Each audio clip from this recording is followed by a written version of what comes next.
if this is what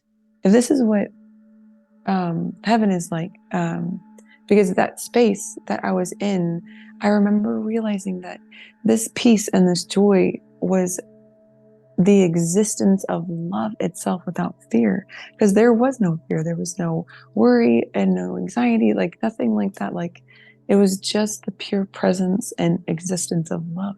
And I was like, yes, like with my inner voice, I was like, yes, if this is what it is, I would follow this anywhere. And so I remember in that moment when I accepted that, I remember falling into that space of joy and peace and love within myself. And I remember falling into that and knowing that everything was going to be okay.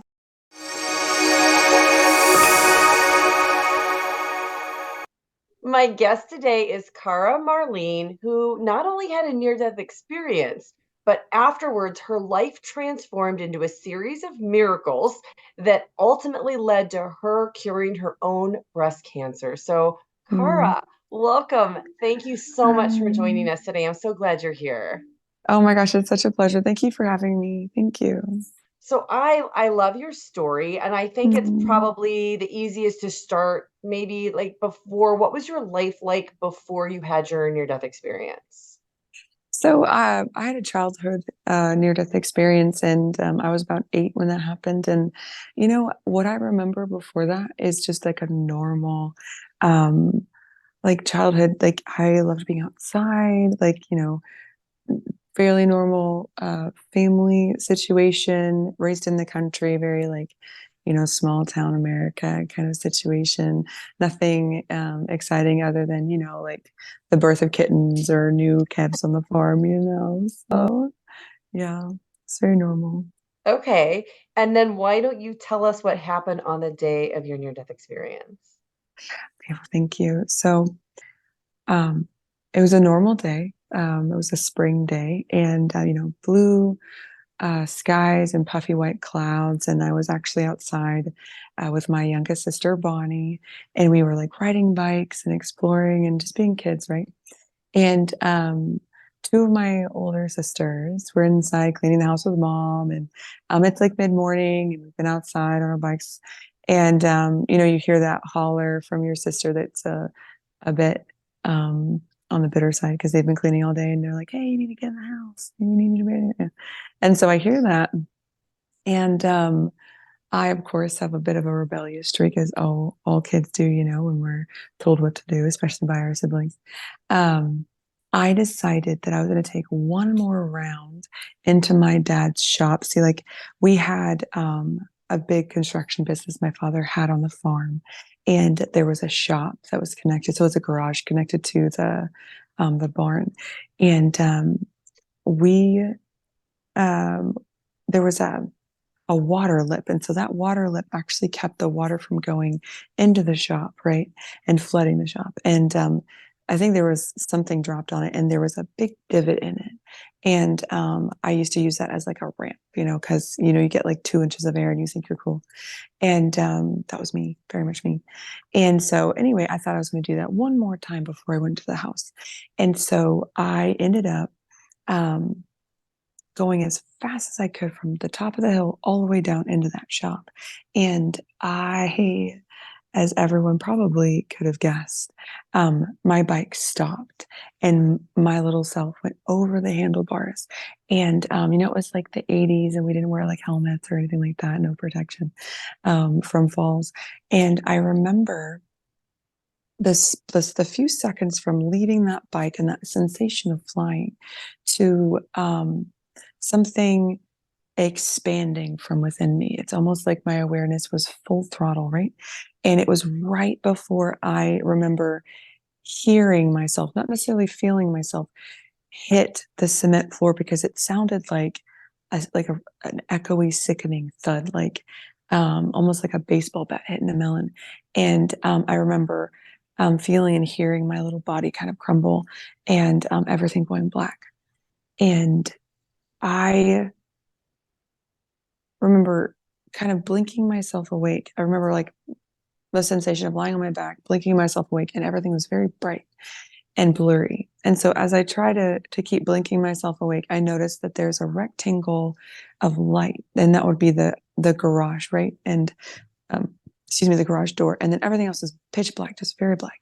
And so I'm trying to get my bearings, and I remember seeing a figure in the garage door, and I couldn't tell because it was still blurry if it was male or female, but I assumed it was my sister who was with me, and so I said, I need help. I can't move because when I realized that there was something there, I tried to move, and it felt as though um, my, for lack of a better explanation, it felt like my soul was trapped in a corpse because I couldn't move it. Like not like nothing would move, but I could still like move my eyes and my head just slightly, like just like, but not very much. And so as I was pleading with them, like I noticed that they weren't moving, they weren't responding. And so, of course, I got much more desperate. And I remember uh, kind of being angry. I was like, my mom and dad are gonna be so mad at you because I still think it's my sister, right? And I need help. I need you to get help. And so, in those moments of just absolute desperation, I remember that awareness that kind of expanded, took in what was around me. And I remember drawing myself away from that figure and looking at like the light. And I remember noticing I should have seen like the sky, like the bright blue sky that was out there, and the like 30-foot cattle trailer and the hay barn and the rolling hills of wheat and things like that in the spring. And that I couldn't see any of that. It was just this bright blinding light. And then around that was like this blackness that I saw before. I remember taking it in, and it wasn't just blackness that I saw. I remember realizing that this reminded me of space. Like um, when they would describe like space, of course, like in science books and things like that, or like in the encyclopedias we used to read and things, this vast dark space. And I realized that in this space, like there was nothing holding me up. Like it, like on like the because it was just sorry, I don't really know how it's so it's almost like it's trying to explain something that's unexplainable. It was like space, but yet that which was underneath of me was solid, as if I'm in like sitting in this chair or lying on the bed or like on the floor. It was so odd. And then I remember going back to that light, and I remember realizing, looking at this light, I was like, this isn't just light, this is like life itself. And as that realization hit me, I was like, oh my gosh, like I am no longer where I thought I was. I am no longer in the ranch. I'm in this space between where it looks as though I am still on the ranch, but I am obviously not. And I remember looking back at that figure in that light, and I remember asking, is this heaven? Am I dying? Is this what happens when you die? And this overwhelming peace came just burst through me and overwhelmed me from the space within, like this beautiful endless space, or like an overwhelming like well or spring of just absolute joy. And I remember just feeling that and having the reassurance that yes, this is the space where we go, that they would describe as like what people would call heaven in vacation Bible school, or like that space between. And so anyhow, as I took that in, I remember settling into that realization, and then this inner voice spoke to that figure in that rectangle of light. And I remember not using my mouth, but my inner voice. And I asked, it asked me actually, it asked me in that moment, it said, are you ready? And it took a moment, and I kind of, that they kind of do a life review sometimes. I mean, I was 8, so I didn't have anything other than like, okay, yeah, like my dog's okay, and my cats are all right, and my parents seem happy. I'm like, you know what? Yeah, if this is what heaven is like, because that space that I was in, I remember realizing that this peace and this joy was the existence of love itself without fear, because there was no fear, there was no worry and no anxiety, like nothing like that. Like it was just the pure presence and existence of love. And I was like, yes, like with my inner voice, I was like, yes, if this is what it is, I would follow this anywhere. And so I remember in that moment, and I accepted that, I remember falling into that space of joy and peace and love within myself. And I remember falling into that, and knowing that everything was going to be okay if um, and and as I went into that space of complete abandon, it's like I crossed this like threshold where um, fear could exist. I know that sounds very maybe hard to comprehend, but like outside of this was like just love, pure love. And then I remember crossing into this space where fear could exist. And I believe that's when I went back into my body.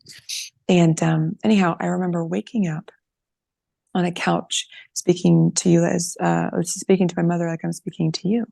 And in those moments of kind of like taking like a view of what was going on, um, my mother looked confused. I said, mother, where am I? Like, how did I get here? How did I was on the ground last time I remember. And she didn't understand. She was very confused and couldn't really get out of me what was happening. And so anyway, she left. And I remember having a mirror in my hand, and I could see kind of this part of my face. And I remember tilting it and kind of like spanning or panning over my head. And I remember like just screaming because there was a lemon-sized lump. Like if you cut a lemon in half and you put it on a second grader's face, it just covered the entirety of my forehead into my brow and hairline. And after that, my life was absolutely um, different. It was that's when my life of miracles really, really started. And that's where it started, I guess. And then that's the series of events you were talking about. I kind of share in my book. It's called Love's Miracles and the Misery. And it led me to like 30, almost 30 years later when I was diagnosed with breast cancer and ended up healing it. So, Wow. Well, so before we go into the miracles and the breast cancer, I actually have a few questions I would love to ask you about your near-death please experience. do. Oh my gosh, yes. Okay. So the first question I want to ask you is, do you now know who that figure was that was standing in that garage space? That is such a great question because I ask myself that every day because the it felt as though that person was so familiar to me. I never doubted this my safety. Like I never doubted, oh, that person was unsafe or unkind or whatnot. And although I did at first feel like it was my sister, when I realized um, that this figure was um, like a guide, right? I don't have what I would call spirit guides. Like I don't feel drawn to that, and I don't feel as though it was an angel or a past loved one. But sometimes people have mentioned like a higher self or a higher Mm, being, right? mm-hmm, And mm-hmm. I mean, there are theories that it's funny you asked that. One of my friends was like, "Do you think it could have been like yourself in like a different form, like sitting there trying to help you, or do you feel like it was I we kind of got into like these conspiracy theories, but I believe that from my experience and all the other miracles that I've found is that I believe that love, what people call God or Gaia or the universe or source, speaks to you where you are. And I believe as a child, I needed just a safe person there, right? And so, I mean, I would be fine if it was a spirit guide. And one day, like when we pass on, I'm like, hey, it was you. oh my gosh, how great is that, or like an angel or something. I would love that, but I didn't feel like I was in like what they would describe as heaven. So I didn't see like angel wings or something like that. I just feel as though if it was a guide, it was one that um it was almost like we were just one person, like a soulmate or a twin flame or just something like that. So I guess that's a very long-winded way of describing like something I just don't know. But I do know the feeling was so familiar and so intimate as if it was part of me. So maybe it was just love manifesting itself in something that I felt like I needed at the time. That's interesting. Yeah, I don't You mentioned the rectangle of light, and the first time you mentioned it, it sounded like it was something that was maybe just part of that room. But when you mentioned it the second time, it know. made me feel like it wasn't a rectangle of light. It was more than that. Do you know what that was? I believe it was life and light itself. Like life that just so I am fascinated by the study of science, specifically like the quantum realm, Me and too. Me I too. mean, a girl, and so I believe that metaphorically in that space, like it was as if like the darkness in the space, um, and the light and life itself was very represented kind of the world that we find ourselves in right now, right? Where like the galaxies hold this space where life and light itself can exist, right? And I feel as though I was in this space where light and life and dark and space are held in the space between where life is made from love, and we cross into this realm where fear can exist, and we can have these moments to grow and to learn and to um, connect deeper with love. But yes, I believe that that light is that light that people speak about when they walk through a tunnel and they die, or when they speak of that light that where all life comes from. I believe it's just the existence and the pure presence of love itself. That's Thanks. beautiful. You Thanks. you It started to is. mention again that fear part. I was going to actually ask you a little bit more about Mm. that. So it's interesting.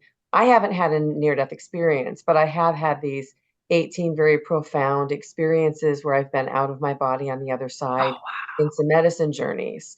wow. Oh, And when I've wow. been there, I'm not anything that I could describe in a human form, but the most Mm. overwhelming feeling I feel is the one that you describe of that love and that peace and that Yeah. expansiveness. And in that place, I've had some discussions with friends also where they've kind of challenged, oh, could this be something dark? Could there be something evil? And I always say the same thing. There's nothing dark or evil. There's nothing that's outside of light and love that can exist in that place.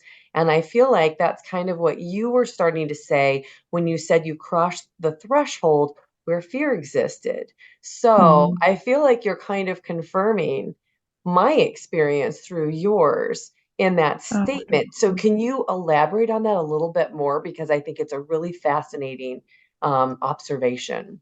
that's wonderful. Thank you for sharing that about your story. That is Oh, fascinating. sure. And I'm so grateful that you had those experiences because um, I love each and every person's journey that I find in this. It's so unique. It's so wonderful. And I'm so glad you had those because I'm sure they're transformative for Of you, course. And right? just like Yeah. yours, the same thing. Yeah. After you have them, you're never really quite the same because you can't No. see things in the same way anymore. Right. Once you've seen, you Yeah. cannot unsee for Yeah, sure. exactly. So I believe that when I cross that threshold into the human experience, I think our human experience has the opportunity of fear because we are in human form, right? But outside of that, I agree. Like when we are in our spirit form, like when we are in our essence form, is kind of what I call it. There is not but love. I believe that once we cross that threshold and we no longer have are free from not free necessarily, but transform or transmute. It is just the existence of love, and we get to play, like right. But we get to bring that here. into this realm, and we get to choose love. We get to choose play. And that's one of the most beautiful parts, that we don't have to choose fear. I believe that now being afraid and having things that happen and things like that, that's um, um, the opportunity of choosing fear and whatnot is always there. A healthy fear, obviously, to keep ourselves safe, is different than choosing to be to fear, to be recluse and not live, to be that light that shines, right? To dim our light, if that's an option of describing it. But yes, I believe that. Um, I'm sure every time you've had that experience, right, the many times, you come back and you have less fear because you know how much love exists out of that, right? And as a child, having that experience with love, it actually kept me from holding back in my life and feeling as though I needed to be afraid to live my life the way I have in freedom and whatnot, and challenging what the world says is possible. Specifically, some of the experience I've had is I never feared death, right? And so I've had some of the miracles I've had is like premonitions of loved ones dying, and I was never fearful. I just was so appreciative of the time that I had with them, right? I never feared that this would happen to me and I would have separation. I never really had that. I just knew they were going into this existence of love, and how wonderful it was that they got to transition into that and things. And so it kind of changed my perspective. But yes, I believe there's an element in this life that we are taught to fear things because people don't know the existence of love, like the tangible, real existence of love outside of this human realm that we can bring into this, because I think we're very much taught to fear more than love. And I think that's our awakening now, our story, that we, like you and I, have met, and we're finally trying to kind of share that message. I feel is akin. I hope that's not something Yes. outside of our purview yet, right there. And so I'm hoping to describe that part where there is a choice here in this human realm that we can fear, or we can choose love and exist in this fearless, not fear free, but fearless existence, and just really live that life of freedom that we are. That's our right? It's our I love choice. it that you said that because I think one of the things that happens when people watch these videos, they're looking for different things. They're looking for clues. Most people aren't going to have a near death experience. Most people probably aren't even going to do the types of medicine journeys that I've done, but they're looking for little clues and tidbits of what can they do? What can they integrate into their life to help them have a life that's filled with more joy and, a life building a life that they're in love with. And so I'm going to ask Mhm. you this question here. What can people do to help facilitate and create that space of love where they're not letting the fear in? What would you advocate or tell people to do if they ask you that question? Oh, that's such a wonderful question. Thank you for asking that. That's just such a profound question. So I'll just share what has helped me. And these tips obviously are very simple, but they have just made profound differences for me. And being these are innate, guided tools that I use on a daily basis. And it's very simple. I meditate on a daily basis just to get in touch with the I am. And when I say that, it's like what I am. Like I believe each one of us are just beings of love and light that exist, and we have a life that's created out of like distractions, like it to kind of distracts us, right?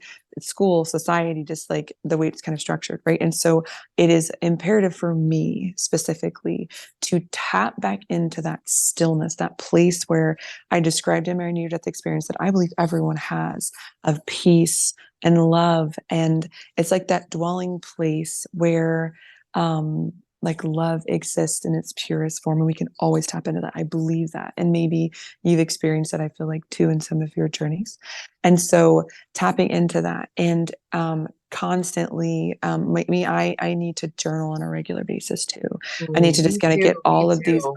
girl, you get it, right? To Yes. get everything that we're bombarded with. I mean, like advertising, social media, like TV, like ads and things. And that doesn't mean it's bad. Like these things aren't bad, right? But we are in over excess, right? You know what I'm saying? And so I think it's really imperative because like when I was a kid, it was easier because we didn't have those distractions, right? Like, we were, it was a much different world, but specifically even, where I'm at and what I've been through, it is imperative in that. And to follow what's inside. And the reason I say this is because anytime I've ever faced something like things that are really challenging, really difficult, or I wanted to get guidance on living my best life or living a life of freedom, it has always come from within, right? And then I find confirmations of those affirmations inside, right? And I know you get it. And so um it is imperative to follow what feels good. And to do that, we again have to be in that stillness and trust that we're going to find and have everything that we need inside. And so those three things, having that time to dwell and to listen and to reconnect with just our existence of love, right? And to not be afraid to ask questions and find answers inside, and to have the bravery and the courage to follow that. Because again, we're not taught that, right? Like I was never taught that. Those are things that I had to kind of innately find through my journey with love. And um, I think those are definitely the most powerful tools we all have, and they're free, right? It's so simple, it's so wonderful. And I would say that. Comments on what you mentioned. So one thing is the meditation. I personally have a very difficult time meditating. I fall asleep every Mhm. time I try to do it. So I will mention to those of Oh, you that are listening that if you can't meditate, one of the things that you can do is you can do what I call walking meditation. Just go ooh, out in that's nature wonderful. and you're just by yourself and you can just mindlessly walk because you don't have to put a lot of thought effort into it, and then you try and clear your mind that way so you're not, some people just can't meditate, their minds are too busy, Mm, and so it's just an alternative. So there's that. And the great journal point. thing I wanted to mention also, I'd love to hear a little bit more about what you journal, but me personally, when I get confirmations from the universe, because you mentioned confirmations, I Mm, write them down because no yeah. matter how profound they seem at the time, you are not going to remember them all. And so Hmm. I use them as guideposts for me to go back to later to reconfirm what my spirit team, what we're getting, the information we're getting, so that it's just a reminder on those days where you don't feel as connected that you Mm, really are connected. So yeah. Kara, what do you journal? So a lot of times it starts out because I'm a creative person, and my mind's always thinking, right?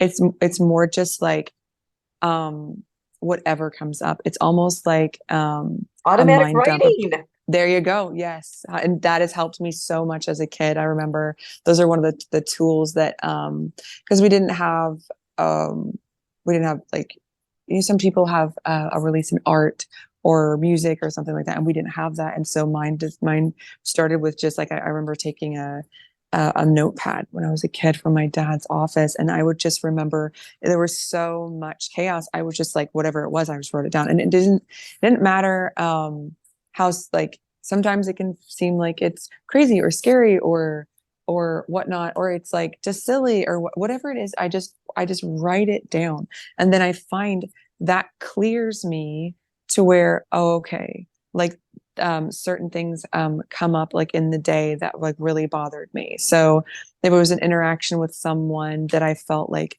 um, wounded me or like triggered me or like whatever it was, and then eventually it gets to the point where I am so clear emotionally and mentally that I can either go into a meditative state and just kind of like tap in, and whatever comes up I write down, or I try to focus on, okay, what felt good today, like what whether it was like the reason I look like I'm slouching is because I'm on my cat's in my lap and I can't, like, you're not allowed to move. It's like a rule. It's like a law. You can't do it. And so like moments like this, right? I've got a fireplace going, or I have connections with animals. I don't know if you do I either. completely, yes. You get it. Like we were moving meditators. Like I love that because I'm a walker. When I was a kid, I walked too. So I'm so glad you mentioned that. So I have spirit animals. Like one is a great blue heron. Like it is, and it is so funny. I'll see them in the most, like in the middle of the city. I live in the middle of DFW, like Dallas, Fort Worth, Mine and have I'll been see them. beavers. Mine have been beavers. I love that so much. Like Yeah. you're a builder. You're so intelligent. Oh my gosh. Like you are both water and land element. How wonderful is that? I love that. And So you're air and water. I am, isn't, oh my gosh, that's Yes. wonderful. Look at that. Okay, this is so fun. So eventually what I found is that so I had a very strict religious background, and I would not say that I am a Christian, but I do believe that there is truth in the Bible that I found moving, captivating, and very healing for me. And one of those was the Psalms. I loved the way that David would just pour out, right? The author, right? And it would always turn from just just like a heartfelt um outpouring into absolute praise of what is going on in the life. And so I just trade what he would call God as love. And then that's how it kind of works out and whatnot. And that's a lot of time. Bless you. Sorry, sneeze. Um, that's kind of how it works out if I'm going through something, or I find myself, I hate to drag this on, but I find myself focusing on what felt good and then what I would like to see differently. So if you call them affirmations or wish lists or whatever you want to call it, I just focus on Or um, manifestation, right? oh, there you go. That's the best word for it. Yeah, what I would like to manifest for sure. So I hope that answered your question. That's wonderful. So I think that's such a great thing. I hope everybody heard that.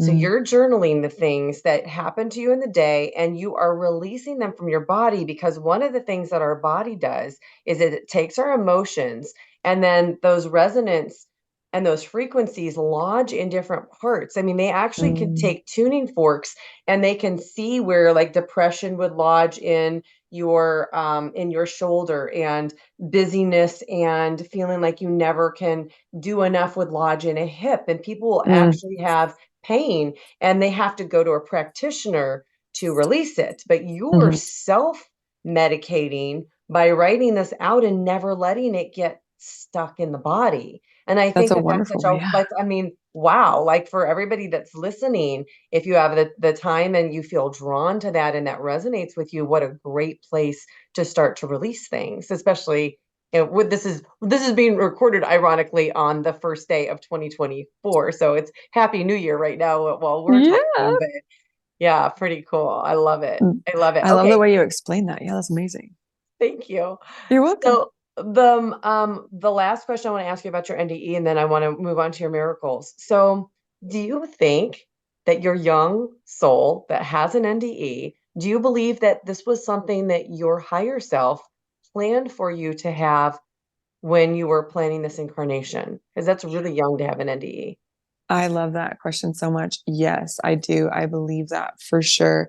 And um, I believe that because now that we spoke about it, like the figure there, right? Like it didn't have a definition or didn't have um a story to it. I just believe so strongly that I was made for these experiences. I don't necessarily I guess I haven't done a lot of research, and maybe this is something that we can stay connected with because I don't necessarily understand reincarnations or whatnot, but I do know that some people have mentioned how we choose before Mhm, we mhm. before I we come strongly to believe Earth. that. I strongly believe that. Yes, Yeah. because that makes a lot of sense to me, and I don't want to seem like I know more about this than I do because I want to make sure I'm very ignorant on this. But I believe from my feeling of understanding like what I've gone through, I was made for this. Like I was made to experience the depth, the breadth, the width, the height of love itself so young, and to live a life following that and then realizing looking back, oh my gosh, like my awakening came later, but I was living this life that was a life of miracles, like this beautiful story of love's pursuit of me. And then once I like in my mid 30s, like had that awakening, I was like, oh my gosh, like it didn't seem foreign to me. It felt like I was remembering something that it wasn't it I know it sounds I don't know how to explain this. I'm sorry. So it felt as though when I realized something, it felt as though it was something I was supposed to remember, not something I was supposed to know or to it was something new, Mm, right? And so that's why I believe that there is something to when someone describes um the incarnation here that we have, that we choose it or prep for it, or we are we live our life a certain way because it is a choice that we make, and we realize that along the way. I I guess I love hope that that. explains it. Yeah. Yeah. No, that makes a lot of sense. So this Mhm. happened almost 30 years ago. Yeah. Would you say that your memory of this has faded over time, or is it just as vivid as when it happened when you were 8? That is such a good question. So I have a friend. She's one of my guides, and she just so great. But she actually made this comment, and she said, Kara, I don't know how you remember this, because I could not remember the like my childhood and things like that, but I remember the feelings. I remember the I remember it's like it happened yesterday. It's like I was it's I love this question. It's called I almost it astounds me kind of taking it in, because the realization is, yeah, I remember everything about it. Isn't that So fascinating? which I'm is sorry, I'm it having a is moment. fascinating because think about Sorry. a dream and how those things fade over time. And I've talked to a lot of people who have had near-death experiences, and it seems to be the consensus that this is so ingrained, it never goes away, and they can revisit it also. Yes, yes, yes. I haven't actually. I would love to have a journey where I do revisit it. I think that that would be very profound. Kind of like rewatching your favorite movie and Yeah, picking up, more and more things. yeah. Um, yeah, I love that. What a great challenge. Love it. Okay, so you had all these miracles, and you mentioned something, so I want to start here. You said that you've had several premonitions of Mhm. loved ones that were going to leave this incarnation. So, Mhm. will you share with whatever you feel comfortable about that sharing? Oh yes. Oh my gosh. Thank you for asking. So it wasn't but about a year and a half after the near death experience, if that, maybe a year.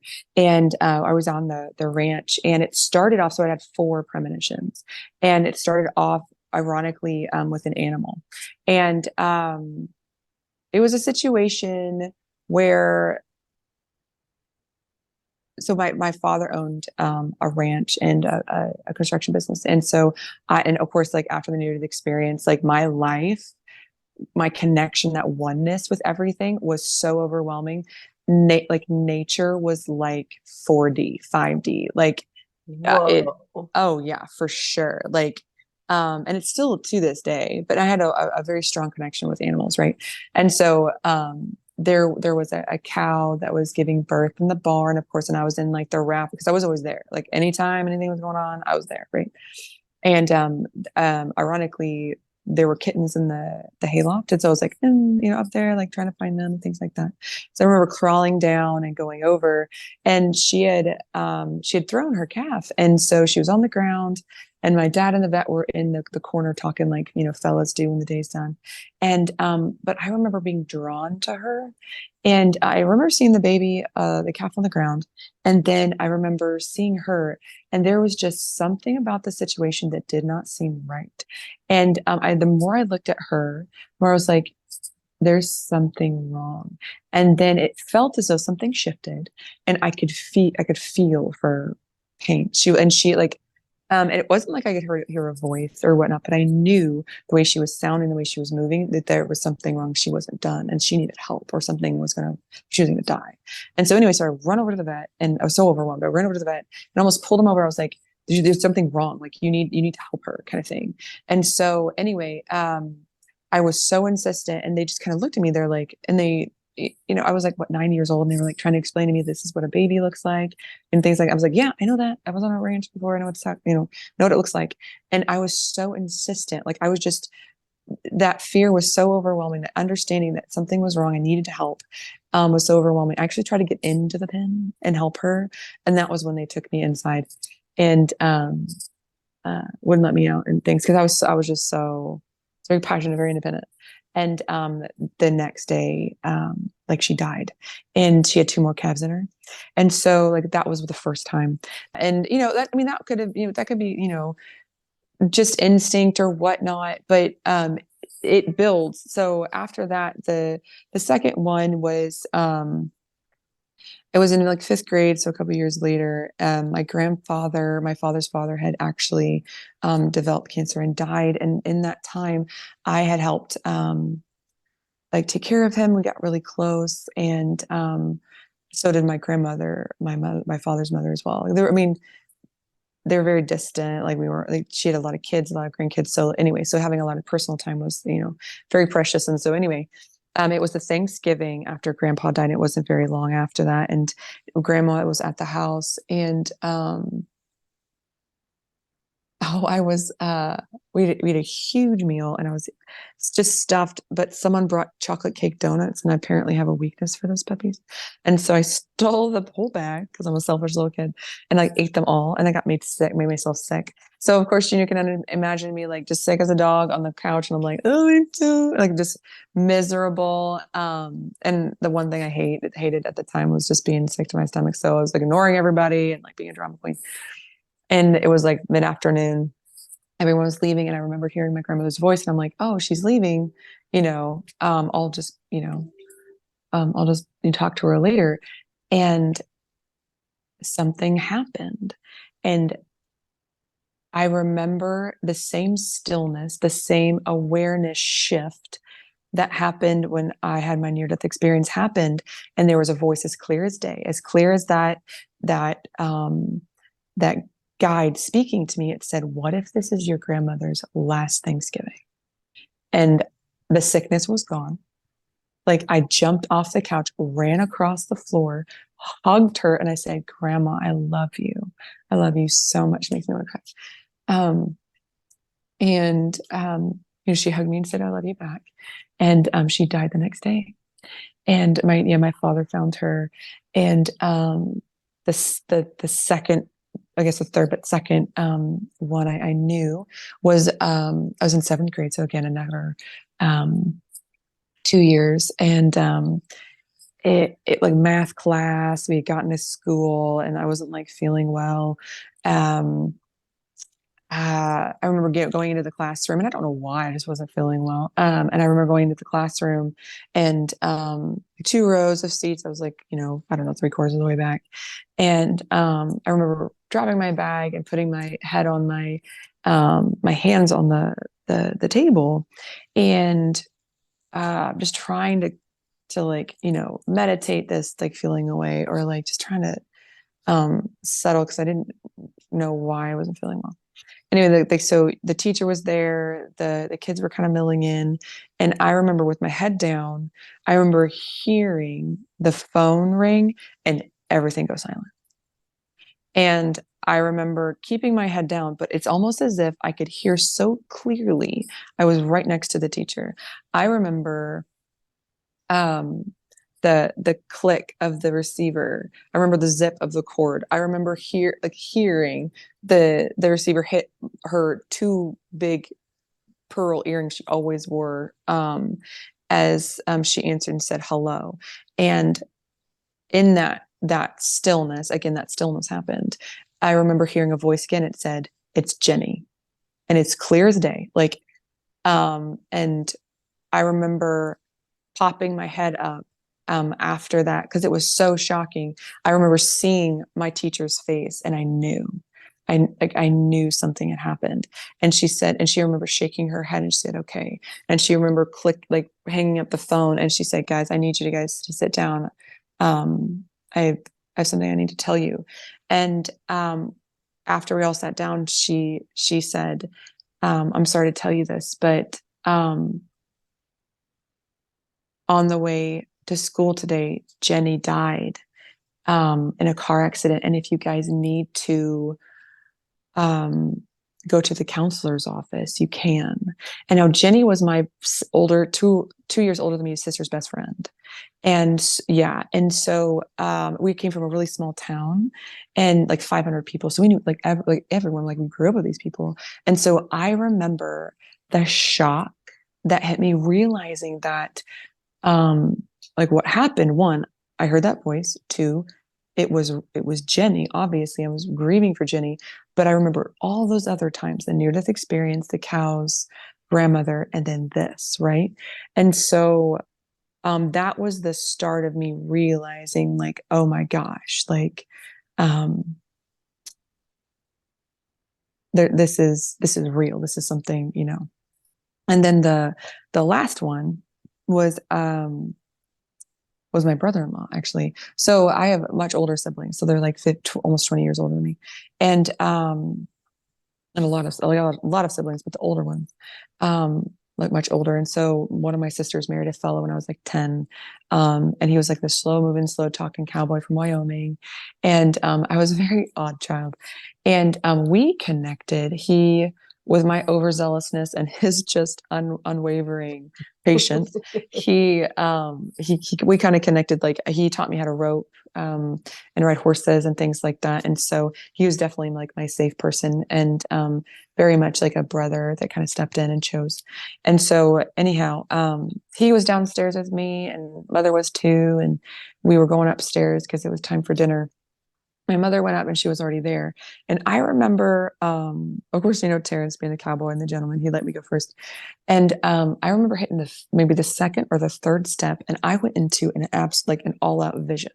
Like it's almost like I walked into something and I had this experience. And honestly, I can't remember everything that happened, but I remember when I came out, I knew Terrence was going to die young.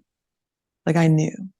And I was so shocked. I stopped dead in my tracks and I was just staring forward. And of course, Terrence being the brother, he was like, "Hey, did you miss a step? Like what's going on?" And I remember that shook me out of it. And I remember pushing him like down that last step, and I threw my arms around him just like I did my grandmother. And I said, "Terrence, I love you so much. I hope you know that. Don't ever forget. I love you so much." And so it was maybe was it 5 years later? Maybe 5 years later, not much more than that.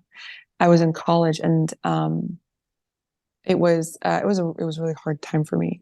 And Terrence again really stepped in and helped me. And so after this tragic or traumatic experience happened, and Terrence really was there for me, about a year later, I got a phone call at probably the worst time in my life, and they told me that Terrence died in a helicopter crash. And that was when I knew like that I had a connection that other people did not, because I'd never heard of something like this happening, right? And I knew it was so real that it wasn't just like signs, it was like life and death, and that there was something about my near-death experience that I could face and understand and know death differently, and grief and things, because everyone else around me was now grieving in a much different way than I was so sad and so I'm heartbroken, even with grandmother and Jenny and Terrence. I just remember realizing that I'm looking around and people are so sad, and they're so and rightfully so, they don't have their loved one anymore. But I remember realizing, but he's in this beautiful place, like he's in love, he's with love, like he's in love with love, and I'm just so happy and just so grateful. And so anyhow, those were the moments, because that time, so in my childhood, it was very difficult for me, because I was the only one that saw these things, and I wasn't in a safe place to like tell people, and it was very traumatic and things. And so anyway, I believe that those moments, those premonitions, were like just fingerprints of love, reminding me of our connection, and that it is love that holds this universe together, and it is above and beyond fear and death, that it through life's most tragic moments and traumatic moments, that love really does conquer all. And so Oh, that's, I love that. yeah. That's beautiful. Thanks. Wow, thank you for sharing those because those are very, very personal, and I really Mm. appreciate that. And I felt when you had to keep all that to yourself, that must have been so hard. Did you ever tell your sister about Terrence? God, no. Oh, no. So they always thought there was something wrong with me. Mm, Yeah, that, like, those are direct quotes. And now I don't judge them, because, I mean, if you have never tasted, you could never, you know, understand and know, right? You get it. yeah. Yeah. Because you expressed that. And so, no, it was not safe at all. Like, I tried once and it did not go over well. So, it would, but again, that's where the journaling and meditation and being out in nature really helped, because it was just me in love, and that, I think, gave me the foundation for, um, like, the miracles of healing that I have had. So, and Oh, I can't complain. I'm very excited to get into, but I have another question. Who in the Right. heck was that voice? I mean, I believe it's love. I think that we all have this direct, obviously, connect, because I don't separate myself from love or the divine. Like, there's obviously, like, no way. And so I think that, that higher self is love, because that's our essence, right? And so I mean, I believe it was just the voice of love. And it was so familiar. Like I said, I didn't doubt it. I was never scared of it. It wasn't like a different voice, right? And that's the only answer I have, because these are questions, they're really good questions, but these are questions I've asked myself. I'm like, what in the, how do I answer this question that is so, what is this voice? What is going on? But the only way I can explain it is, I just believe it's the voice of love, that creator, if you want to call it that source that we come from, that I can only call love. Be honest. So you've shared that you had the premonitions and you heard the voices at the different times and you knew about appreciating people and being able to actually tell them how you felt before they left. Did you have Mm. any other abilities that you gained after your NDE that you didn't have before? Um, let's see. So, I don't know what this would be called, but it's almost like I'm a prospector. So, like, um my mother used to call it a freak common sense. One, I think that that's She said she um called it what? A a freak comment? freak common sense. Yeah. Oh. Yeah, for sure. I mean, I'll take it. I do believe that there are abilities that have been hindered in my family line, because the way that my mother describes my grandmother, I think she was clairvoyant, but it was like, you just do Oh. not talk, like, don't talk about it, like, that's not something we, like, and so, but whenever people tend to be disarmed around me, like, they'll open up and share things that they normally wouldn't, right? And I think that anyone who has like an empathic tendency, but, like, I still have letters from, like, um classmates and things. They're like, "Car, it's just so nice to talk to you. It's so, you're always, like, listening, and you always have the right things to say, and whatnot." And so, um, it's almost like people are able to, um, uh, like, share with me. And as they're speaking, it's almost like I'm almost like a prospector, like a gold prospector, like those little nuggets of truth, or things they needed, like, reflected back to them or whatnot. I'm like, oh, what about, this? Like, um, and so I guess that's not necessarily a gift or whatnot, but I do think that I have had um, here's a better way to answer this. I believe that there are gifts that we all are able to have. Now, some people have, like, mediumship, some people have healing, some people have things. I believe that love tapped into these gifts that like we all can have, but we have like more center of gravities in different ones, right? I believe that my premonitions came when I was a kid to encourage me to keep going. I believe that I have had favor when I was like in my 20s and modeling and singing. That's where that came from, the favor of just being um, a model and a singer and things, and finding that favor. But I believe that like I have had the ability to tap into the energy healing in my 30s because I needed it.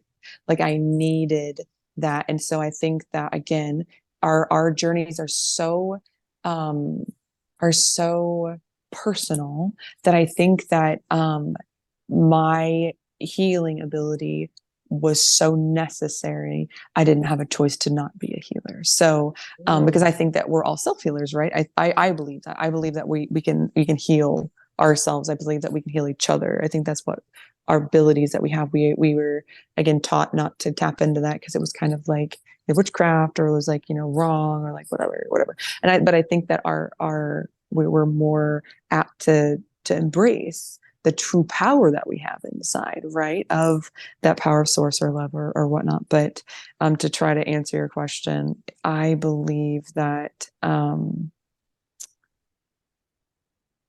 I have had the ability of energetic healing specifically now in my life. So what do you think? Like, what do you think? Do you feel like you have a specific, do you think that people have specific gifts that like they channel, or talents, right? Like do you feel like you have one, and do you feel like you have does that apply to other people? Yeah. Well, so I think that to your point, when you started to talk about we plan our lives and we plan all of these things, because I believe that we all have some type of a purpose, and we have Mm, certain experiences that we want to have in this lifetime.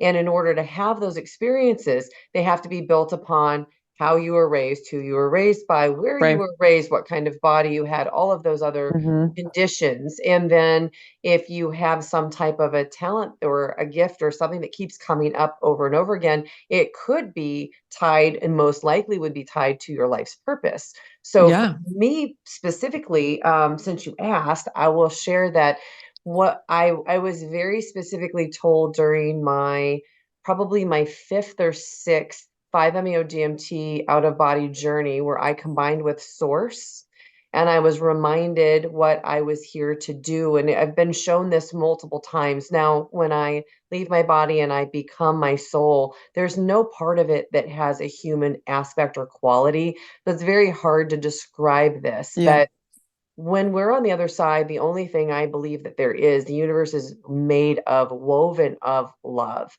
and there's Mm, nothing outside of source. And I was shown that what I was supposed to do is take that love that I feel of source on the other side and bring it into my human body. And then I'm supposed to just disperse it out into the world through my interactions that I have individually with people when I meet them, through my videos. I did a bunch of painting, so it was artwork. Anything that love I it. that I'm doing is supposed to be infused with that love. And it's not even that people consciously necessarily understand what they're feeling when they're with me or watching something, but they are receiving on some level that love of the other side of the divine, of the source of our higher selves. And it's a reminder for them that they are love and they are that power, and have the ability to create what they want. I love that. That's such a wonderful gift and talent. That's just fabulous. But we all have our own, and we all have our own purpose. And so I think a lot of people that are probably watching this today, there is no accident if you're watching this, because Mhm. you're probably on some type of a journey to figure out what your purpose is, or to get a confirmation that you're on the right Yeah. path for your purpose. And this Yes. is your Yes. Yes. confirmation. Love that. Yes. So since you've become a healer, why don't you share your journey of Mm. however you want to share it, about your experience with your breast cancer? Thank you so much. I love this story. It is, I love sharing this. And I do hope it inspires and encourages people to challenge what's possible, and to know how powerful, you and love are. It is just, because it sure did me. So it was 2015, And I found myself in Fort Worth, Texas. And this was after a very long stint in LA and Nashville. I used to be a semi-professional model and singer, and I was actually called out of that from a vision, and which is to this day, my friends think that I was crazy, but I was like, obviously that this is part of my journey. And so anyway, so I find myself in Fort Worth, Texas, and starting over. I went to school as an esthetician, so I started a small spa. I get involved with the community, and I'm going out one night with my roommates that I have, and I remember buttoning up the front clasp of my bra, and I remember my left hand hitting something just below my cleavage, and those thoughts that kind of like race through your head, right? Um, it all kind of came over in one wave, and I remember like almost physiologically just like letting it all go because I was like, I'm only 31. There's just no way, right? But like a wisp of a memory just kind of floated in the back of my mind, and it came to fruition the next year. So it was 2016, and I got a phone call from my estranged mother telling me that she had not only um, the same cancer that killed her mother at her age, but a BRCA2 gene mutation that gives Yeah. you, right, the like 80%, 70 to 80% Yeah. chance of getting all of the killer cancers.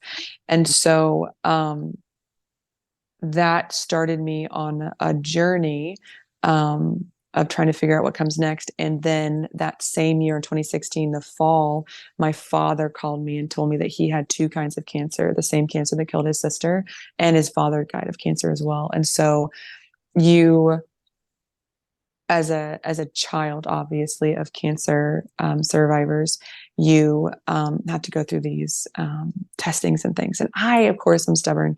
So from spring and fall, I just kind of put it off. I was like, I mean, again, I'm just young. I don't need to do this, like whatever. But it came to the point where I had to, like my friends kind of had an intervention. And it was like, I don't know, almost Christmas, and I'd sent in actually it was after the holidays, and I sent in the paperwork for the gene mutation, and it was confirmed that I had the same gene mutation that my grandmother and my mother had, and so that I had to get tested. And I hemmed and I hawed, and I tried again to put it off until my friends literally sat me down. They're like, "You're going." And so a week before my 33rd birthday, I was in the best cancer clinic in Fort Worth, Texas. And I remember the difference between the start of 2016 and my emotional and mental state of the beginning of 2016 to literally the like May 2017.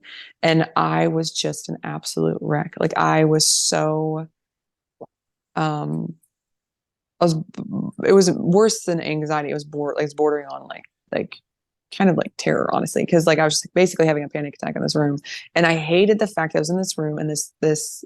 Now I can't judge her; it's not her fault. But this assistant kept asking me questions about like my family history, their diagnoses, death, and things like that. So it almost felt as though every time I answered these questions, it was just another affirmation or confirmation of like what I was going through and things. Um, and so I um, remember feeling so much relief when I was done and I did not have to answer those questions anymore.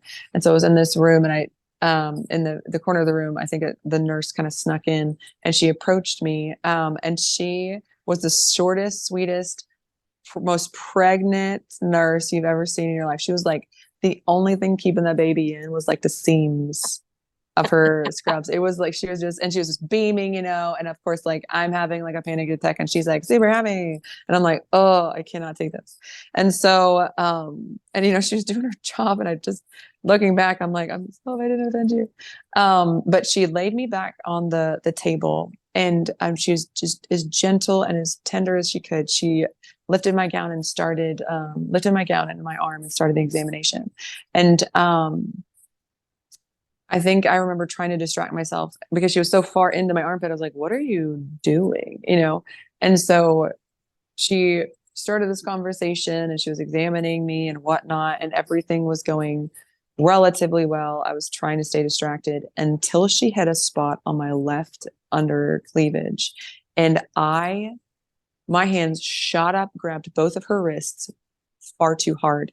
And I remember almost barking at her, that hurt. Don't do that again. And she looks at me and then looks at the assistant. The assistant says nothing, just leaves the room. And she like shakes her hands free, covers me back up, put both of her hands on my upper thigh and says, "Where are you from? Where are you from again?" And I was like, Oh no. yeah, for sure, right? And so I'm trying to like ponder what's going on, and I'm about to kind of like ask, and this tall, thin mechanical doctor flies into the room, introduces herself, and I have enough time to watch her displace this nurse and take her place next to me. The nurse immediately goes around the table and attaches herself to my right side, gets as close as she can with her belly, and just stares at me, smiling. And I was like looking between them. The doctor was like looking over her glasses at like the nurse, and just like lifts my arm and my gown and starts again with her pokey, bony fingers. They were so, the difference between the two was just stifling. And it was like it was like almost the last straw, because like I didn't know what was going on. I was so confused. My anxieties just basically shot into like terror, because like I didn't know what was going on. And she kept like, she was just not brutal, but like borderline, of course. And my emotional state is absolutely gone. And I was like gritting my teeth, breathing, trying not to like knock this doctor out, because she kept asking me questions about my family history. Like, and I was like, I cannot take this. And I literally snapped when she hit that same spot on the left side of my under cleavage. And I tried to lift her arms off me, and she would not budge. And I barked at her. I was like, "Ouch, it hurts. Do not do that again." And I remember she stared at me, and she kept pushing on and around something that felt as if a screwdriver was drilling into my rib cage. It hurt so badly. And so like through gritted teeth, I took every single movement that doctor did, and then she finished the examination and she found something else on the other side. She kept like saying measurements and positions and things I didn't understand at all.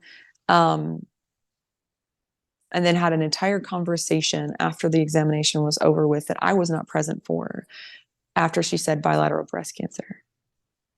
And I I literally like measured me. They talked about chemo and radiation and a double mastectomy. And by the time I left there, I had everything lined up, like examinations, surgeries, everything. And I remember I could not move. I was just breathing, staring at the ceiling. And I remember a distant, like I heard something rummaging around, and the nurse came back over to my left side. And I can't describe her look other than almost like a knowing. And she said, "I want to show you something." And so what she rummaged was like a false breast, and she put it like on my solar plexus. And she took both of my hands and she crossed them, and she placed them on that false breast with hers on top, and she pressed down.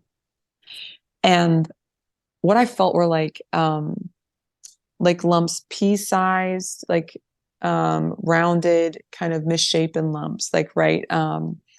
And I looked at her and she said, "These are the lumps we find, we take out, we send off, and almost always come back as like benign."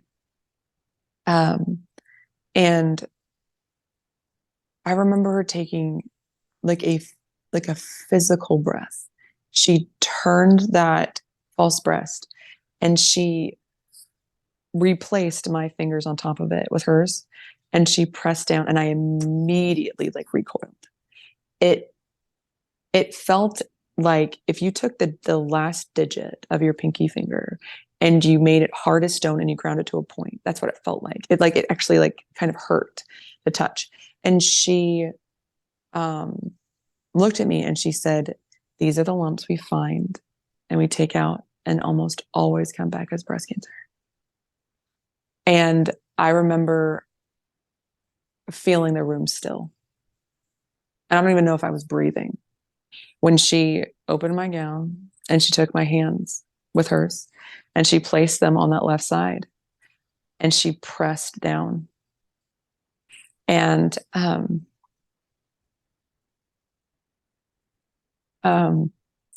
it was the same size and the same shape as that last breast lump. And when I say it hurt, it felt not hurt. It hurt not just to my fingertips, but it's like it radiated a pain through like my bones and my flesh into my soul and it echoed a truth that I knew and I just could not deny anymore. And so I just broke on that table. I cried for I don't know how long, and she just covered me back up and she stayed next to me and she just let me cry. And I remember when I was finished, she left the room and she waited for me outside and she walked me to the door. And this sweet woman, I wish I could find her. She leaned in, she hugged me, and just the way that she hugged me was just so wonderful. And she said, everything's gonna be okay. And so anyhow, um, I was um, I was diagnosed on a Thursday and they couldn't get me in for an emergency lumpectomy for 3 days. And so I had Friday, Saturday, and Sunday. And then my appointment was on Monday, the very like first appointment Monday. And the next day was Friday. And I had friends, like two friends that were like brothers to me, come over, and I knew I had to tell them. So I sat them down and I told them everything. I told them my family history. I told them my diagnosis. I told them like the examinations, the surgeries, and the help that I would need. And they watched me with like a visual patience and not irritated, but like just almost waiting, right? And when I finished, they said, Car, thank you so much for sharing that. Um, but we just don't accept that because we're going to lay hands on you and heal you. I was like, okay. Now, I came from a really strict, like religious background, right? And we'd been to tent revivals, and I still knew people who were in wheelchairs that were prayed over. So I don't, I don't, I never doubted like the power of God or what they would call God or love. I was just told that these were um, gifts that like were no longer used or whatever. So anyway, um, and so I didn't want to doubt them and I didn't want to reject them. So I allowed them, right? And I wanted to be as open as I possibly could. And it was a beautiful experience. We have never felt closer, but I didn't feel anything. And so I thanked them as they left and told them I loved them. And the next day I woke up and it was a very, very long day because I called everyone I knew to try to find help, like getting to and from appointments and surgeries and paying for things. And I just found myself exhausted. And the day was so far, it was a nighttime. And I was dog sitting at the time. And I remember I only had a car. And so I biked across Fort Worth to the house I was dog sitting at. And as I parked, as I dropped off the bike and I walked up the stairs to the front door, I believe with everything I have that animals know. Like they know when things are off or something's going on. Because when I opened that door, those three very energetic dogs said nothing. They were just sitting there waiting for me. And I remember closing the door. And the only thing I heard walking all the way across and around to the guest room of that house was the pat of my bare feet and the clicks of their nails on the hardwood floor. And I walked into that guest room and I remember watching like two dogs walk in and like lay on the floor next to the bed, and then the other dog take her place on the mattress with me. And I remember looking at that bed, and I remember even as exhausted as I was, I couldn't even imagine trying to sleep. I just could not do it. And so I remember sitting on the very edge of that bed, and I was staring out that floor to ceiling wall window, and um I remember staring at that, like the midnight blue and black shadows of like the beautiful foliage. It was like a beautifully landscaped, and I remember there was a full moon, or a fuller moon, because like the moonlight just danced across the water of the pool and lit up the stone that surrounded it. And normally this would bring me such solace, and it just um I just stared out as if at nothing. And I remember, I don't remember how long I stared out that window, but I remember feeling that the atmosphere of that room shifting, and that silence turned to like a stillness that we talked about before. The moments where I heard the voice of the divine, or I had moments of clarity that I needed to listen to, and almost that moment in that near death experience, right?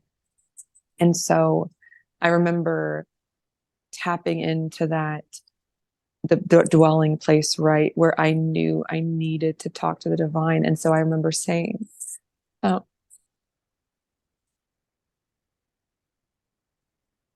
I, I know you're good. Speaking to love, I was like, I know you're good. You have shown up in my life too many times and in too many ways for me to doubt that. But you know what I face.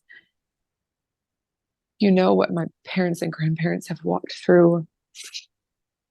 And I know what what my brothers are saying, what's possible. I know that, but I've seen it before, and they prayed over me and nothing happened. And, you know, I've lived this amazing life, and knowing you so young and having these premonitions and having this favor in my life, I just,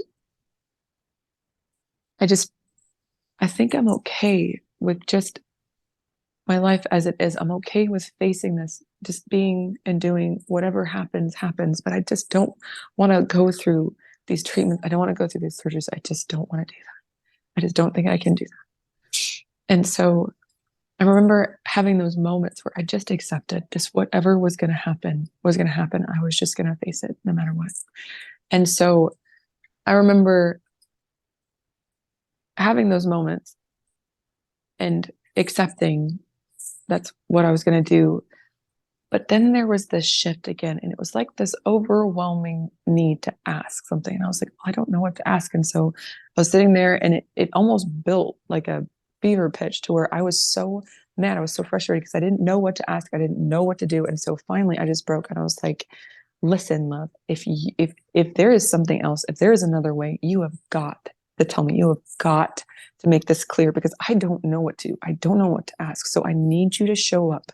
I need clarity. I need you to tell me what to do. And as I said, I'm not a religious person, but I was raised with like the Bible, and there was so much truth in it that it shocked me, because two Bible verses dropped into my understanding. The first one was faith like a child, and which made sense, right? Like this was a verse, or this wisdom that I clung to as a kid because I was so young, right? And I had this different faith, and I needed that remembrance to just keep going, to have that faith and trust in the divine no matter what. And so that brought me comfort. But the second was a story in the Bible where people who were really sick and too poor for treatments would go before a church and have people lay hands on them and pray for healing. And so, no, like knowing like my background, and knowing where I stood on that in my experience, I thought I heard wrong. Like I thought, oh my gosh, like I'm so overwhelmed, and like I thought I just was just confused. And so I sat there and I was like, okay, love, well then I misunderstood. So just do it again if you would. Um, and I'm telling you what, like the longer I was there, I was like waiting the stronger that affirmation that I heard right. And I said, okay, well, fine. That's fine. I was like, fine. And so I woke up the next day and I called my friends who had laid hands on me and tried to heal me and pray. I remember calling them and told them I was going to go to their church. Now, I'd been to this church before, and I it only had been a few times, and it was because we had differences in beliefs, and the differences were they would say things like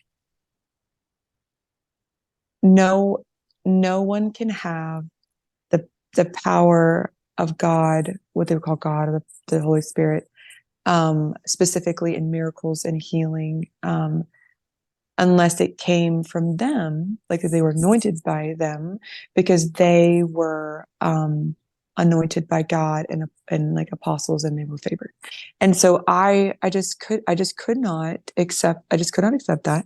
And so as respectfully as I could, I tried to like use my own experiences. Like I'm like, I know the power of God. Like I know the power of what you would call God and love. Like I just can't accept that. Could you, maybe clarify? And then it kind of got to the point where they didn't really appreciate that. So anyway, long story short, I was just, not asked to leave, but no, I wasn't welcome. So anyway, so you can imagine their like shock and dismay when I walked in, and I was like, listen, this is the only place I know to go because you're the only ones that do this.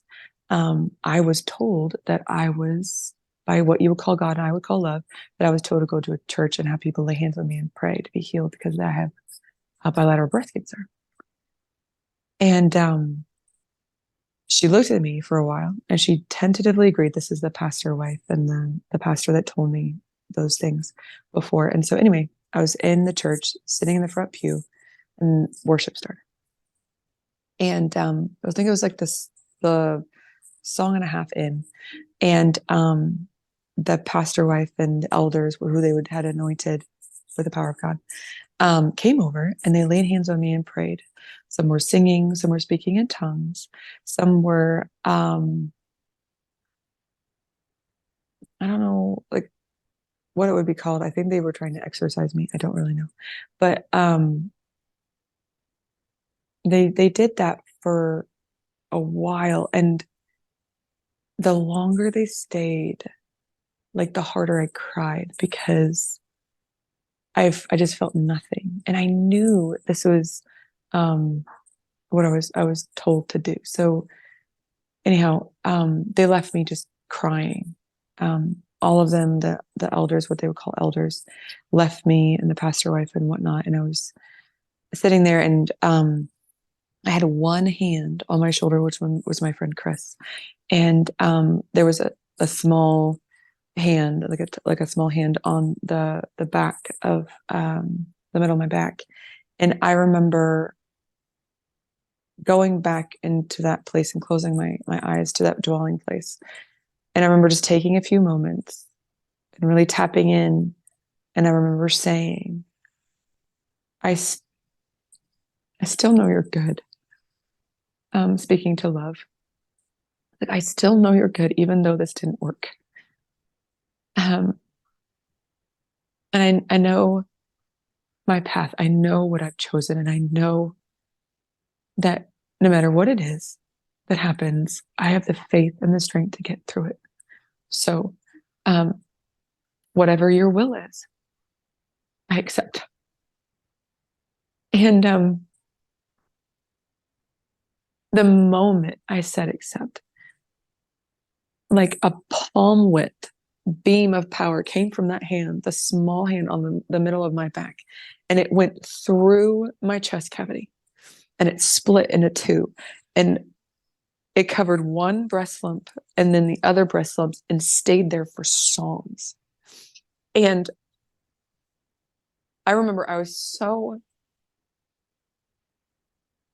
in such shock and overwhelmed. I remember I don't even remember breathing, but the entire world just faded. And I remember all of my attention and awareness was on what was happening. And it was like I could feel the pulse of that power. I could see it was like a white light. And it was as if that light and life I saw in my near-death experience was concentrated into that moment from that hand. And I remember it felt as though it was like moving and remaking something. And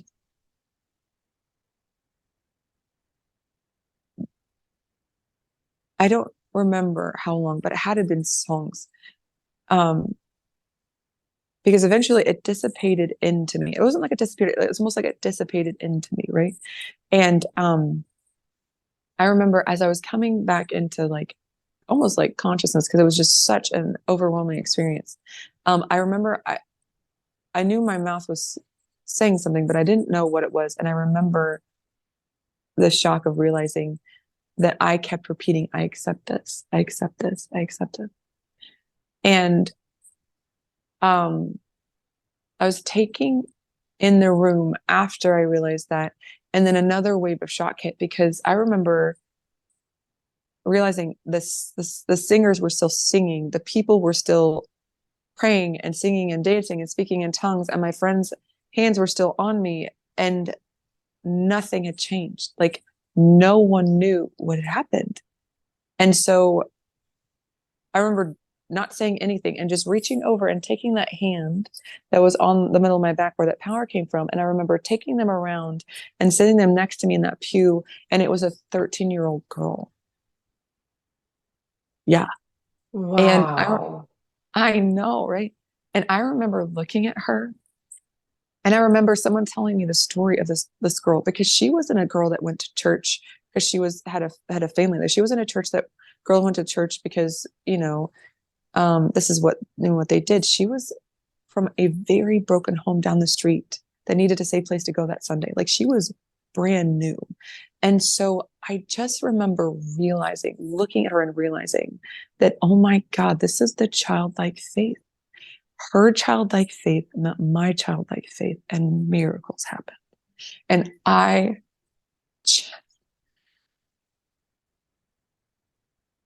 saw so much of myself in her. And I remember saying, like, this overwhelming just need to say something. And I said, honey, I'm going to tell you something that may be hard for you to understand and even harder for you to believe. But I believe that what they, pointing at the pastor and preacher, would call God and what I would call love, chose you to help heal me of cancer today, like right now. And she was so beautiful and so wonderful. You could just tell she didn't understand, but she just loved it. She said, oh, okay. And when I left that church, I had not even, not even 24 hours. And I was in the cancer clinic that next morning. And I didn't wait very long for I had a 3D mammogram, an ultrasound for the lumpectomy. And I remember I wasn't waiting for very long, but I remember walking into the mammogram room, and I closed the door, and there was the mammogram machine and then a nurse. And I remember you could tell she was flustered. She like had something in her hand. It looked like a chart, right? She was looking through it, and she was like rifling through the papers on like a desk. And she just seemed like she was flustered. And I remember having to clear my throat to get her attention. And she didn't really look up. She just looked over her glasses and she said, "Oh, welcome in. Um, where are your breast lumps?" And I remember being taken aback by what she said. And I just started mumbling. I was like, um, well, I know that they were here and here, like they did measurements. I know that I don't know what that means. Like they should be in the chart. I just kept mumbling and not knowing what to say because I was just overwhelmed. And I remember she got frustrated and she snapped the chart shut and she said, well, we're just going to scan everything then. And so she did. And I remember leaving the room and sitting there for about 7 more minutes. Um, And I was called back into an ultrasound machine room. And so again, I shut the door. There was a table and an ultrasound machine, and then a nurse. Again, she had what looked like my chart in the hand, and then she had this screen, like a TV screen, right? And she was like flipping through things, and she was like zooming in and zooming out, and like she would look at the chart, and then she would like kind of look on the desk or whatnot. And again, I had to kind of like clear my throat to get her attention, just like the other gal. And I remember her, excuse me, leaning around the ultrasound machine. And she said, "Oh, welcome in. Where are your breast lumps?" And I said, "What?" Now I had enough time to kind of gather myself. And I'm not this person, but if I feel like your incompetence is going to hurt those that I love or myself, I get sharp or very like literal. And so I did. I snapped at her and I said, "Listen, I don't know. I don't, the same nurse, the other nurse asked me this too. I don't know what's going on, but, and they measured me. I know I went to a very nice clinic. Like, I know the doctor and the nurse felt these lumps. So, I'm going to need you to do your job and find these lumps yourself because I can't do this for you." And so rightfully so, she like, of course, was frustrated or flustered. It's just, she snapped the chart shut and she said, "Well, we're going to scan everything." And so she did. And as she was leaving, she kind of tossed over her shoulder. She said, "Well, the doctor's going to be in to finalize everything," which meant he was going to find the lumps and take them out and send them off for testing. And so I like was gathering myself for maybe like 5 minutes. I don't know, maybe six, and waiting there for the doctor because I don't do well awake for surgeries. I just don't do well with needles in general or just like any of that. And so anyway, I was trying to like kind of breathe again through the anxiety. And this short silver haired doctor came flying into the room and he introduced himself and said, "Hello, Miss Kara." And before I had any time to say anything to him, he leans in, like pats my knee and says, "Thank you for coming in. We'll see you when you're 40." And tries to turn around and leave the room. Now, it took milliseconds and I lost it. I just, because I literally jumped out of the seat. I stopped the doctor with both hands, turned him around, and I literally shook the poor man. And I said, "Listen, I have no idea what's going on or what's happening in this clinic, but you all have lost my breast lumps. So you, sir, are going to poke around. You're going to find these breast lumps. You're going to cut them out of me. You're going to send them off, and you're going to tell me I don't have breast cancer." As I said, I'm not that person, but I just lost it. And this poor man was looking at me and he like took a second, shook me off and replaced his hands on mine and shook me just a little bit. And he said, "Ma'am, I have no idea what you're talking about, but we have done every test that we possibly can. This is the highest rated testing that you can get. There are no breast lumps. There's nothing to find." And then turned around and left the room.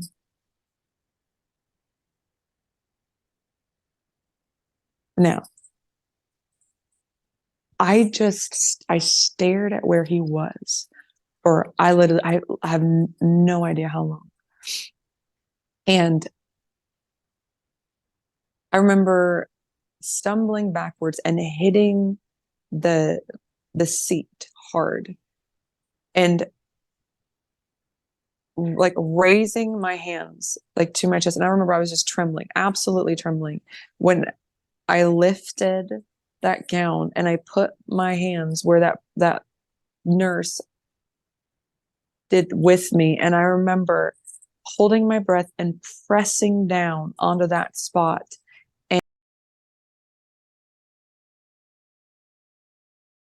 And a pinky width divot in my rib cage and a bruise sensation was the only evidence anything was ever there at all. Wow. Yeah. That sounds pretty miraculous to me. I will agree. I will. I just and after that day, I was never the same. Like I How could you was be? never the same. Oh man, yeah. You So know, when you were talking and you were explaining before when you were going to go in and have the hands laid on you, and you said something. You said you felt an overwhelming need to ask. And at the moment that you said that, I got my spirit confirmation of truth, which is I get this feeling of the hairs inside my ears. They stand almost like on end, like they would when you get really cold. It only happens on my left side, and this has been happening for many, many, many years. And it happens okay. when I hear truth or there's something that I'm supposed to pay attention to. So we need to come back to this because this is Yeah, really important I love it. because everybody knows that we have free will. And Yeah. one of the ways that spirit will work with us and angels will work with us is that when we give them permission to work with our free will, to override our free will for the highest and greatest good. And you just said you had the overwhelming need to ask. And I believe that that was the key of the start of those miracles being able to Mm. manifest in you. And I wonder what you think about that. I will 100% agree. Yes, it is. I love talking about this because I get little like nuggets of clarity, like perspective, right? And I would 100% agree because like that dwelling place. So I have this my favorite um I know I speak a lot about like the Bible and things like that, but I believe truth is found anywhere in any religion, any science, anything. Like you can find truth in anything because truth is truth and love is love. And so there's a Bible verse that just absolutely captivates my life. And it is, I have asked um, for one thing, and it is this that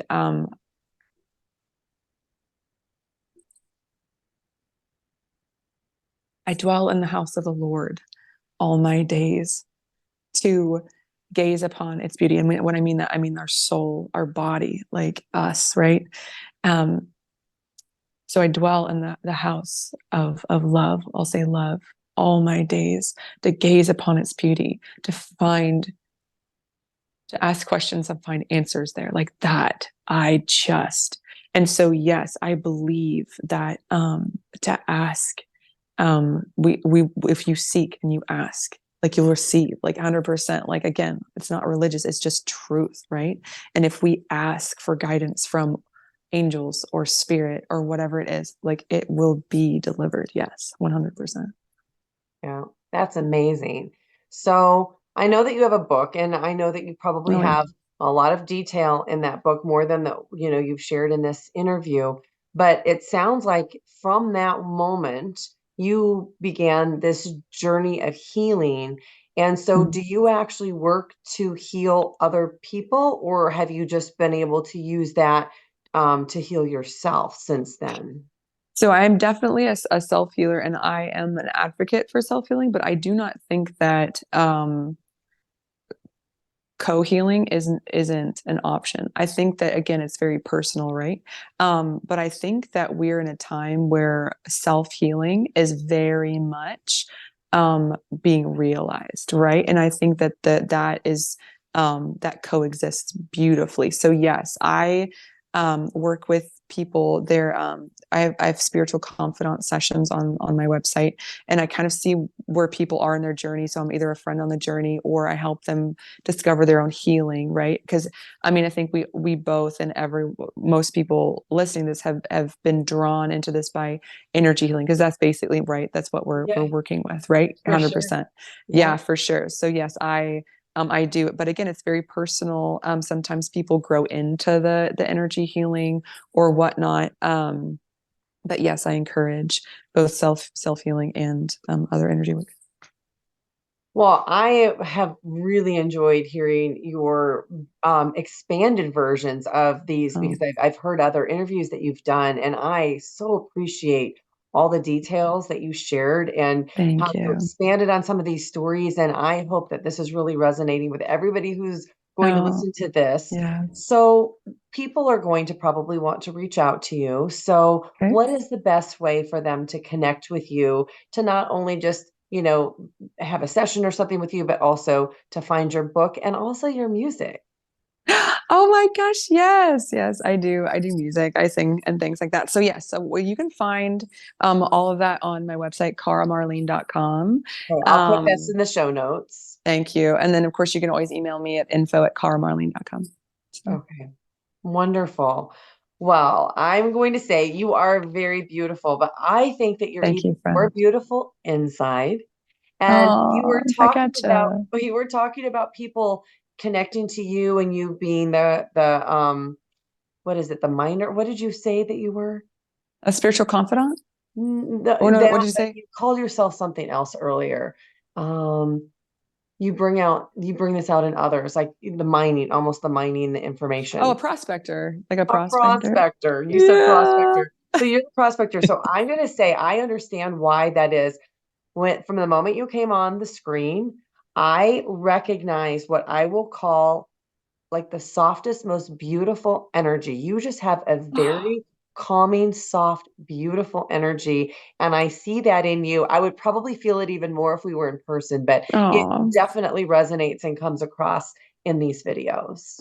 thank you so much. That's such a kind and encouraging thing to say. And I believe that you are living your purpose. And I'm so grateful to have met you and seen firsthand just the and been part of your journey because I'm so grateful for people who are living their truth and living their freedom and embracing what we are here to do. And I am so grateful that you are encouraging others to do that and doing it yourself. So thank you for being such an inspiration. Oh, thank you. Well, this was wonderful. I am very grateful as well. So thank you again for coming on. Oh, thank you for having me so much.